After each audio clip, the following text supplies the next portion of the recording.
আপনি যদি স্টুডেন্ট হয়ে থাকেন এবং আপনার আশেপাশের বড় ভাই ছোট ভাই যদি টিউশনি করিয়ে থাকে, তারা শুধু টিউশনি করিয়ে অর্থ উপার্জন করছে না, এই অর্থ উপার্জনের পাশাপাশি তারা এমন কিছু উপার্জন করছে যা তাদেরকে আপনার থেকে 5 বছর এগিয়ে রাখছে।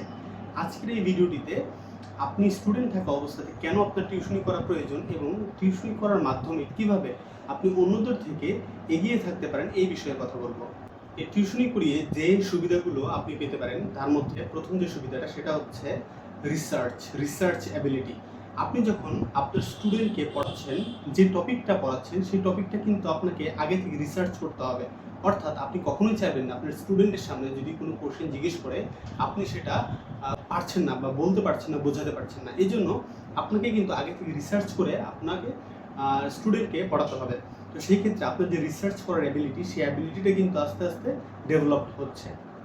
এরপরে একটা পয়েন্ট হচ্ছে আপনার আর্থিক যে সচ্ছলতা, এই আর্থিক সচ্ছলতার বিষয়টি। আপনি যখন আপনার স্টুডেন্টকে পড়াচ্ছেন, মান্থলি আপনাকে একটা পেমেন্ট করা হচ্ছে।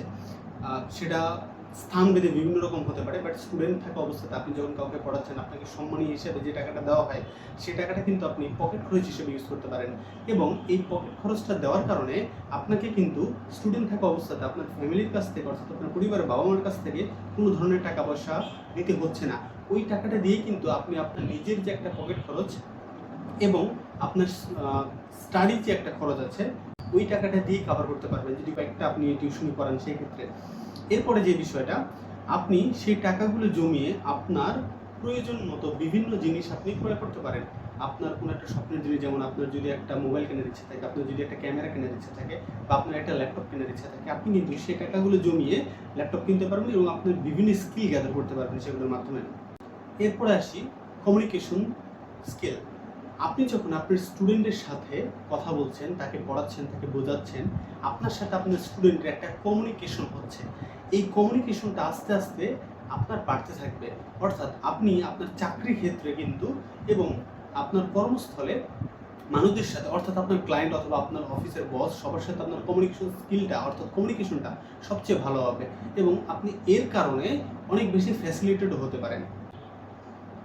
আমি একটা উদাহরণ দিতে পারি। আমার একটা ফ্রেন্ড, সে নটরডেম কলেজে পড়াশোনা করতো ওই টাইমটাতে, কলেজে পড়াশোনার যে টাইমটা সেই টাইমটাতে, এবং নটরডেম কলেজ থেকে সে আইইউটিতে চান্স পায় এবং আইইউটিতে পড়াশোনা করে। তো একটা টাইমে সে আমাকে যেটা বলেছিল, সে 10টা টিউশন করাতো।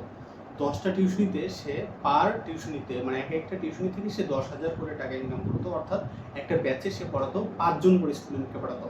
তো একটা ব্যাচ থেকে যদি সে 10,000 টাকা যদি সে ইনকাম করে, সেক্ষেত্রে মান্থলি সে 1 লাখ টাকার মতো ইনকাম করতে পারছে।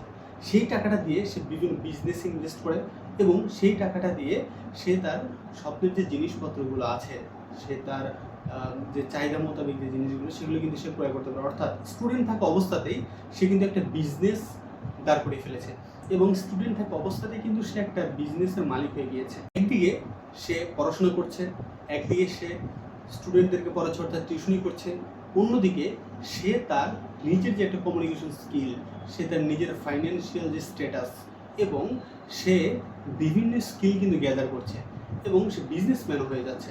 তো এক টিউশন করার ফলে তার কয়েক দিক থেকে সে সচ্ছলতা অর্জন করছে। এবার আসি সবচেয়ে ইম্পর্টেন্ট যে পার্টটা, যেটা আমি ইন্ট্রোতে বলেছিলাম, যে কেন আপনার থেকে স্টুডেন্ট পড়ানো বা টিউশনি করছে যারা, তারা 5 বছর এগিয়ে আছে। অনার্স এবং মাস্টার্স কমপ্লিট করার পরে চাকরির জন্য আপনাকে পড়তে হয়।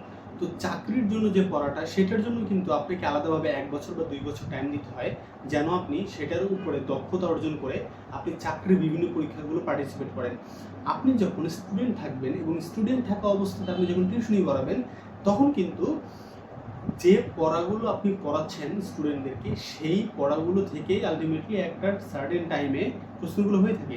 বিশেষ করে আপনি যখন টিউশনি করাচ্ছেন, অবভিয়াসলি আপনি ক্লাস 8 থেকে শুরু করে যারা এইচএসসি পরীক্ষা দিচ্ছে এই রেঞ্জের মধ্যে মানুষদেরকে পড়াচ্ছেন। তো এতে করে কি হচ্ছে, আপনি বাংলা, ইংরেজি, জেনারেল নলেজ এবং ম্যাথমেটিক্স এই বিষয়গুলো আপনি কিন্তু পারদর্শী হয়ে উঠছেন আস্তে আস্তে। তো সেই ক্ষেত্রে দেখা যাচ্ছে আপনি যখন অনার্স এবং মাস্টার্স কমপ্লিট করছেন, সাথে সাথে আপনি টিউশনি করাচ্ছেন, দুটো একসাথে মিক্সড হয়ে আপনার একটা প্রিপারেশন হয়ে যাচ্ছে। এই প্রিপারেশনটা কিন্তু আপনার জবের জন্য কাজে লাগছে। আপনি যখন পরীক্ষা দিচ্ছেন আপনি আস্তে আস্তে টিকতে শুরু করবেন এবং আপনি একটা ভালো জব অর্থাৎ আপনার যে কাঙ্ক্ষিত চাকরি ছিল সেই চাকরিটি কিন্তু পেতে পারেন।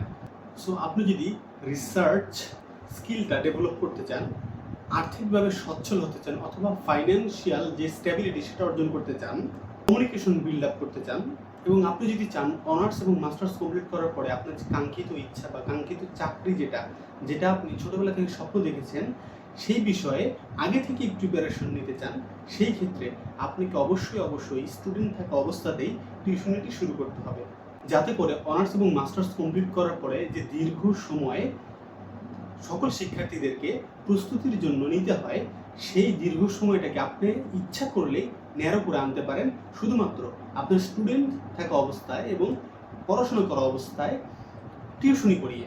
এর পরবর্তীতে আমরা একটা ভিডিও দিব যেটিতে আপনি যে কোনো ক্লাসের স্টুডেন্টদেরকে কিভাবে পড়াবেন, টিউশন বিষয়ে যে টিপসগুলো সেগুলো আমি শেয়ার করব।